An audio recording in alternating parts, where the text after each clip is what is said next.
58ാമത് സൗജന്യ നേത്ര ചികിത്സാ ക്യാമ്പും തിമിര ശസ്ത്രക്രിയയും സംഘടിപ്പിച്ചു.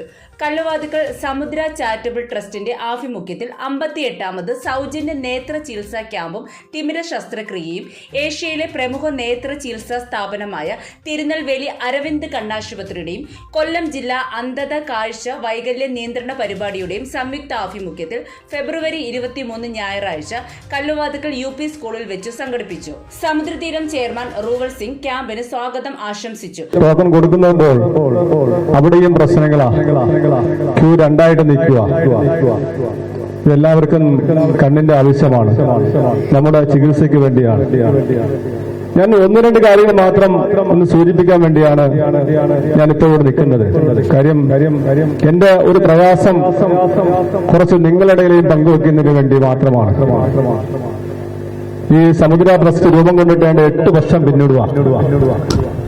ഈ 8 വർഷം കൊണ്ട് ഏതാണ്ട് കോടിക്കണക്കിന് രൂപയാണ് ഞാൻ ചെലവാക്കിയിരിക്കുന്നത്. എന്താണ് എന്റെ ജോലി എന്ന് നിങ്ങൾ തിരക്കിയിട്ടുണ്ടോ? ആരും തിരക്കാറില്ല. കാരണം ഞാനൊരു കൺസ്ട്രക്ഷൻ കമ്പനി നടത്തുക. ഇത് എല്ലാവരും വീടുകൾ വെച്ച് സ്വന്തമായി വീട് വെച്ച ആൾക്കാരുണ്ടാവാം. അപ്പൊ ആ വീട് വെക്കുമ്പോൾ ബുദ്ധിമുട്ട് നിങ്ങൾക്ക് അറിയാം. ഒരു കോൺട്രാക്ടർ വർക്ക് എടുക്കണമെങ്കിൽ എന്തൊക്കെ ബുദ്ധിമുട്ട് സഹിക്കണമെന്ന് നിങ്ങൾക്ക് അറിയാം. അത് സൈറ്റിലൊരു സൂപ്പർവൈസറോ എഞ്ചിനീയറോ ഒരാളും ഇല്ലാതെ ഞാൻ ഒറ്റയ്ക്ക് ഇന്നിപ്പം 14 സൈറ്റ് വർക്ക് നടക്കുക. അതിന്റെ ഈ വെയിലിന്റെ ചൂടെന്താന്ന് നിങ്ങൾക്ക് അറിയാം. അതിനു മുമ്പ് ഞാൻ പണിയെടുത്തിരുന്നത് ഈ നാട്ടിലെ പാറ ലോഡിംഗ് ആയിരുന്നു. പാറ ലോഡിംഗ് എന്ന് നിങ്ങൾക്ക് അറിയാം അല്ലേ? എന്താണ് ജോലിയെന്ന്. ഞാൻ പാറ ജോലി ചെയ്യുന്ന സമയത്ത് ഒരു JCBയോ അല്ലെ ടിപ്പറോ ഒന്നും ഉണ്ടായിരുന്നില്ല. തലയിൽ ചുമന്നാണ് പാറ കയറ്റേണ്ടത്. 8 വർഷത്തോളം കാലം ഞാൻ പാറ ലോഡിംഗ് ജോലി ചെയ്ത് പിന്നെ ഞാൻ ഓട്ടോറിക്ഷ ഡ്രൈവറായി ഈ കല്ലുവാതുക്കൽ ജംഗ്ഷൻ സ്റ്റാൻഡിൽ ഓട്ടോറിക്ഷ ഓട്ടിക്കേണ്ട ഒരു കാര്യമുണ്ടായി.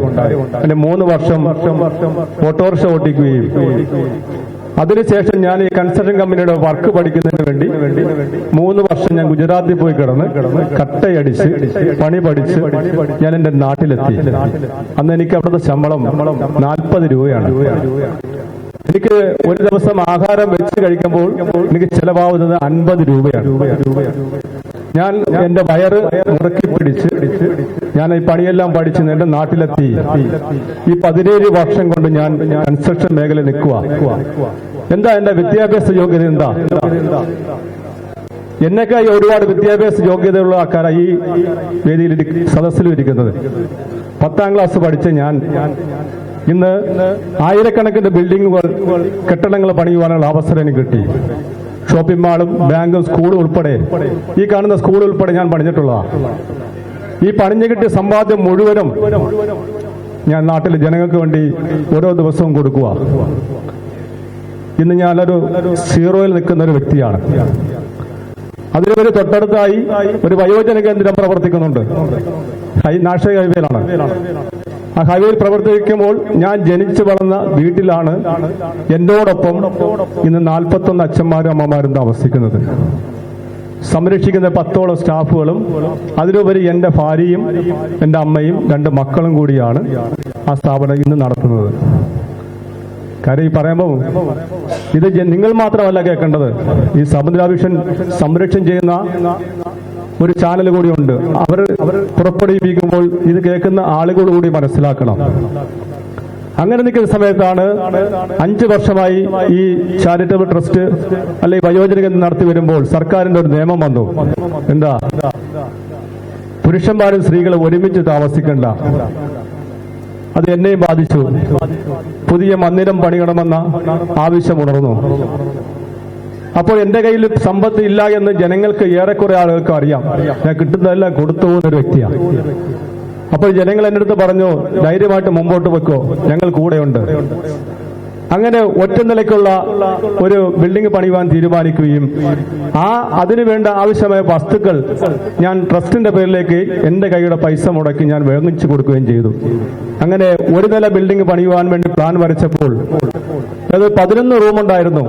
ആ 11 റൂമിന്റെ പ്ലാൻ വരച്ചു ഒരു വാട്സപ്പ് ഗ്രൂപ്പ് ഉണ്ടാക്കി ഞാൻ അതിലേക്ക് ഫോർവേഡ് ചെയ്തപ്പോൾ സുഹൃത്തുക്കൾ ചോദിച്ചു, എത്ര ലക്ഷം രൂപയാവും എന്ന് ചോദിച്ചു. ഞാൻ പറഞ്ഞു, നിങ്ങൾ 2 ലക്ഷം രൂപ തന്നാൽ മതി ഒരു റൂമിന്. എന്ന് പറഞ്ഞു കേട്ടപ്പോൾ തന്നെ ജനങ്ങളെല്ലാം ഏറ്റെടുത്തു. ആ 11 റൂമും ഒറ്റ ദിവസം കൊണ്ട് അവർ ബുക്ക് ചെയ്തു. അപ്പോൾ വീണ്ടും പ്രിയ സുഹൃത്തുക്കൾ നിൽക്കുക അടുത്ത റൂമിന് വേണ്ടി. അങ്ങനെ 2 നില ബിൽഡിംഗ് പണിയുവാൻ ഞാൻ തീരുമാനിച്ചു. അങ്ങനെ വലിയൊരു മന്ദിരമായി മാറി. 10,000 പുറത്ത് സ്ക്വയർ ഫീറ്റ് ഉള്ള വലിയ ഒരു മന്ദിരമായി മാറിയപ്പോൾ ആ 21 റൂമും ജനങ്ങൾ ബുക്ക് ചെയ്തു. അപ്പോൾ 57 ലക്ഷം രൂപ ജനങ്ങളും 3 കോടി രൂപ ഞാനുമായി നിർമ്മാണത്തിന്റെ പ്രവർത്തനം തുടങ്ങി.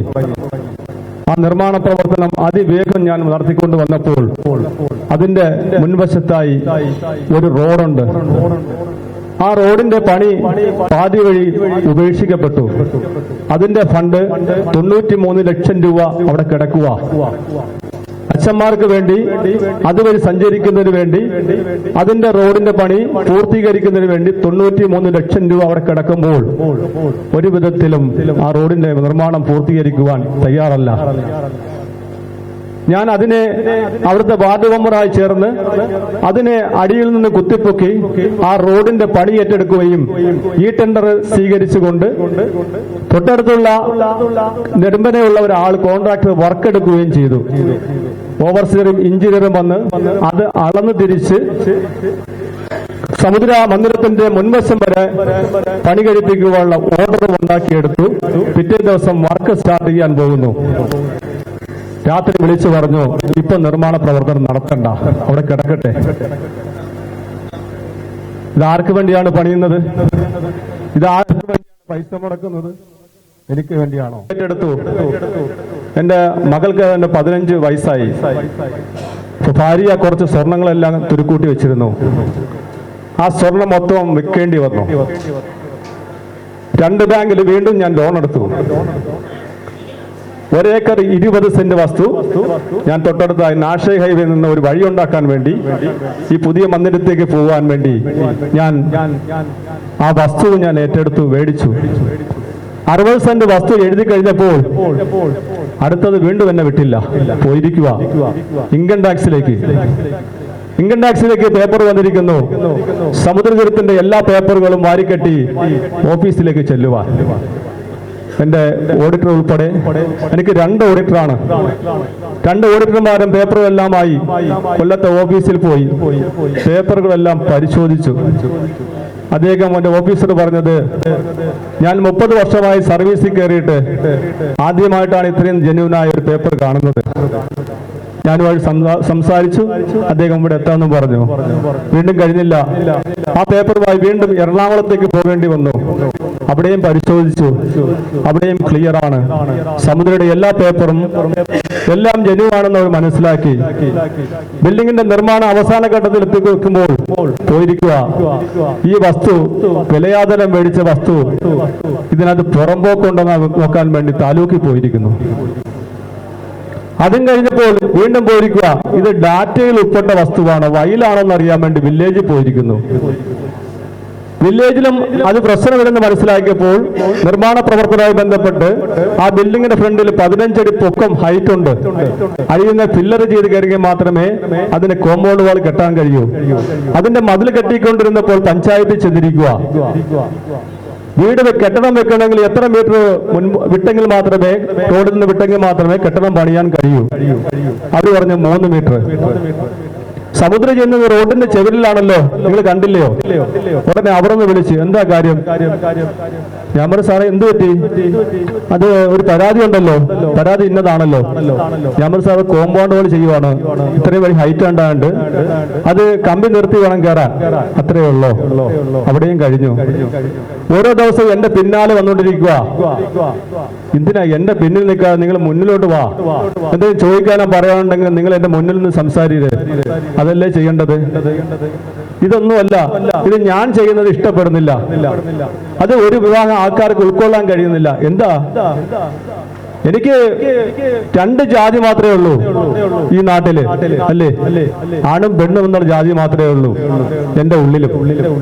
സമുദ്രതീരത്തിന്റെ ഉള്ളിൽ കിടക്കുന്ന ആളുകൾ എത്ര ജാതിയുള്ള ആൾക്കാരാ.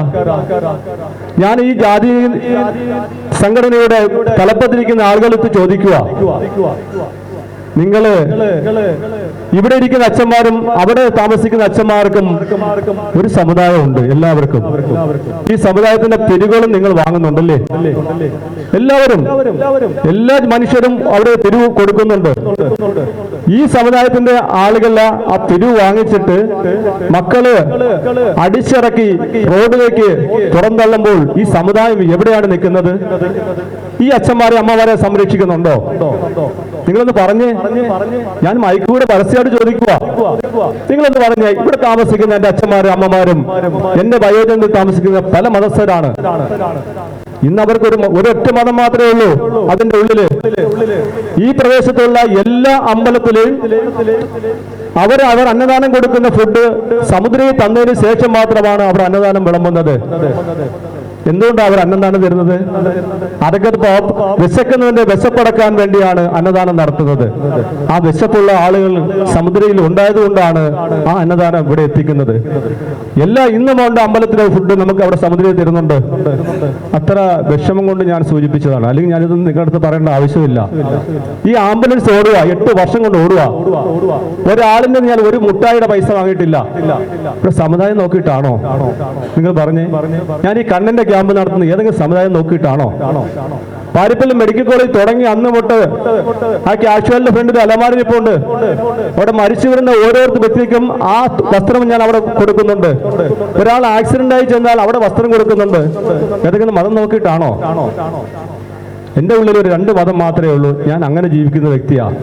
ഇനിയെങ്കിലും എന്നെ തലയിലേക്ക് മതങ്ങളെ അടിച്ചേൽപ്പിക്കാതെ നല്ലൊരു മനുഷ്യനായി ജീവിക്കാൻ വേണ്ടി ഇത് കേൾക്കുന്ന ആളുകളും ശ്രമിക്കണം.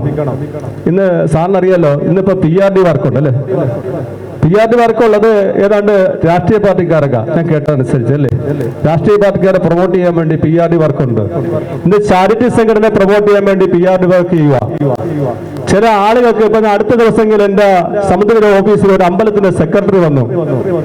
ആ സെക്രട്ടറി വന്നിട്ട് എന്നെ സൂചിപ്പിക്കുക, 2 വർഷം കൊണ്ട് ഒരു വ്യക്തിക്ക് ഒരു മൊമെന്റോ കൊടുക്കണം.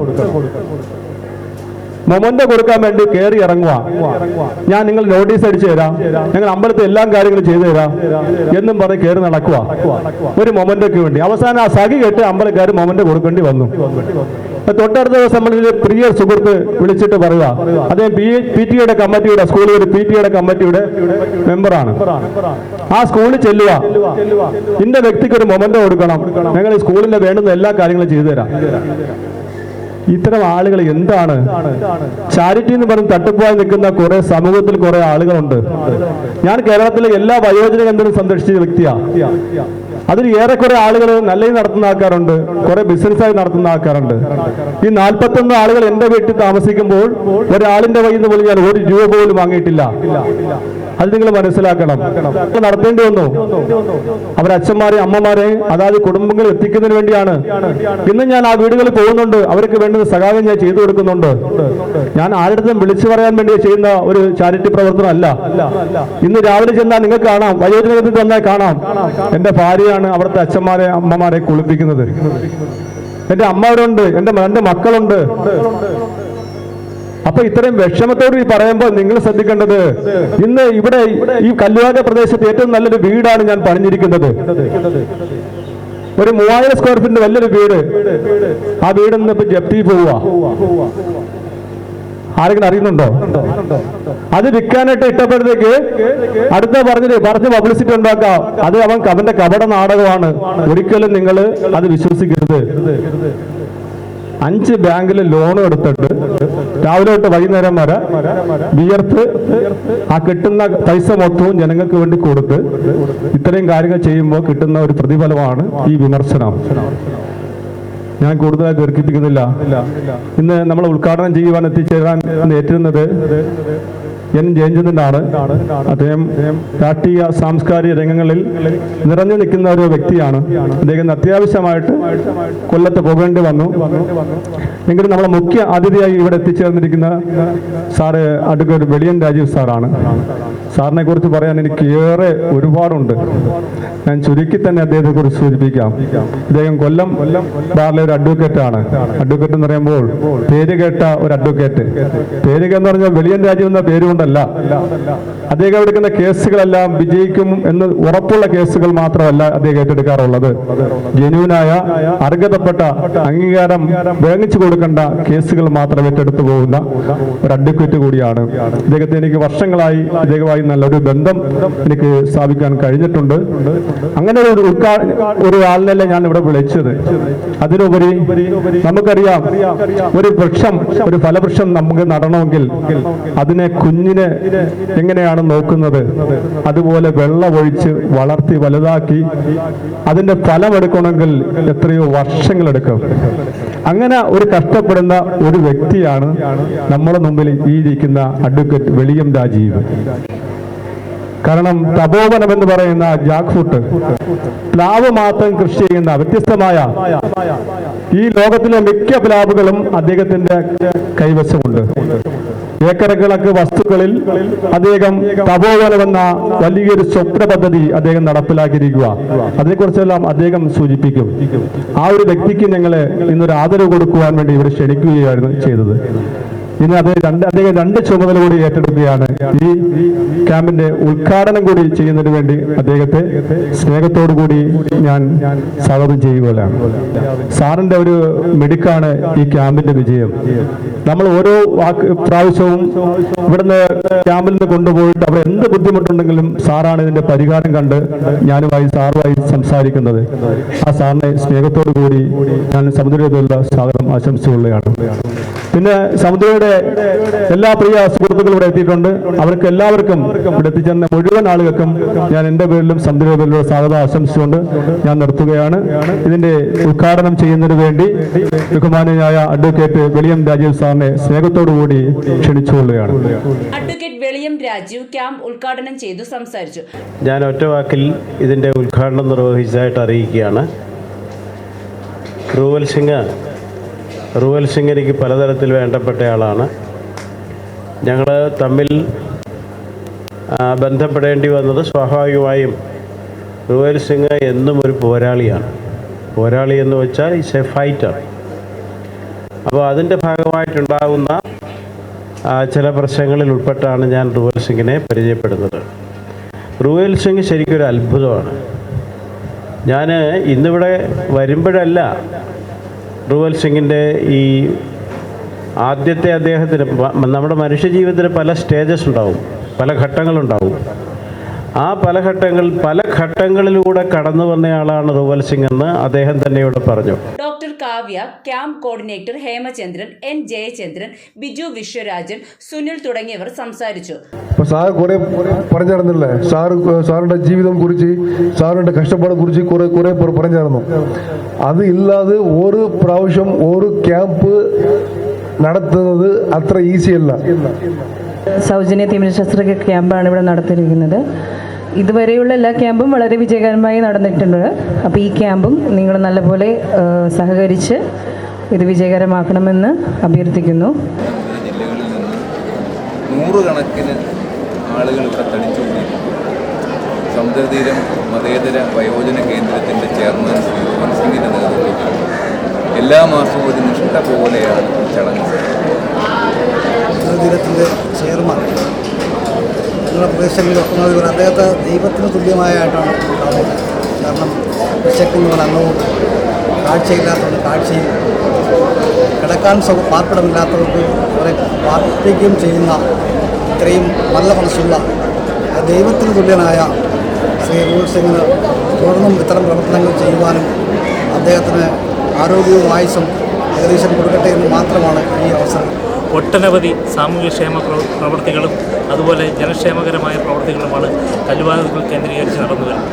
അദ്ദേഹത്തിൻ്റെ ഈ മാനവ സേവയുടെ ഭാഗമായി നടത്തുന്ന ഇത്തരത്തിലുള്ള ക്യാമ്പുകൾ ഇവിടെ വർഷങ്ങളായിട്ട് തന്നെ പ്രതിമാസം ഒരു ക്യാമ്പെന്നുള്ള രീതിയിൽ നടന്നു വരികയും ഡോക്ടർ ശ്രദ്ധ, ഡോക്ടർ കാർത്തികേയൻ, ഡോക്ടർ സഞ്ജയ് തുടങ്ങിയവർ പരിപാടിയിൽ സന്നിഹിതരായിരുന്നു.